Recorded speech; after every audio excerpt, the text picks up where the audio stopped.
আগে sir complain করতে এসেছি, কমপ্লেন। আচ্ছা, এবার বুঝেছি। বলুন কি জন্য কমপ্লেন করতে এসেছেন? স্যার আমার গাছের নারকেল চুরি হয়ে গেছে। ও আচ্ছা, তাহলে নামটা বলুন। তার নাম বলবো স্যার? চোরের নাম? আরে না মশাই, আপনার নামটা বলুন। স্যার আমার তো অনেক নাম, কোন নামটা বলবো স্যার? অনেক নাম তার মানে? হ্যাঁ স্যার, দাদু ডাকে বাঁকা বলে, ঠাকুমা ডাকে সোজা বলে, মা ডাকে কালো বলে, বাবা ডাকে আলু বলে, কোনটা বলবো স্যার? আরে মশাই, আপনার সব সার্টিফিকেটে কি নাম আছে তা বলুন। স্যার সে তো অনেক নাম, প্রেসিডেন্ট সার্টিফিকেট আছে গুট্টু, ইনকাম সার্টিফিকেট আছে মুট্টু, স্কুল সার্টিফিকেট আছে ঝন্টু। বাপরে বাপ, আপনার জন্ম সার্টিফিকেটে কি আছে তা বলুন মশাই। স্যার জন্ম সার্টিফিকেট আছে পটাই লাইক গভর্নমেন্ট। কি পটাই লেক গভর্নমেন্ট? এটা আবার কোনো নাম হলো, পটাই লেক গভর্নমেন্ট? কেন হবে না স্যার?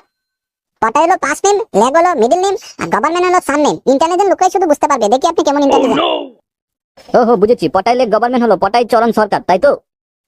হ্যাঁ হ্যাঁ স্যার ঠিক ধরেছেন, লেগ মানে চরণ, গভর্নমেন্ট মানে সরকার। ও কে বাতে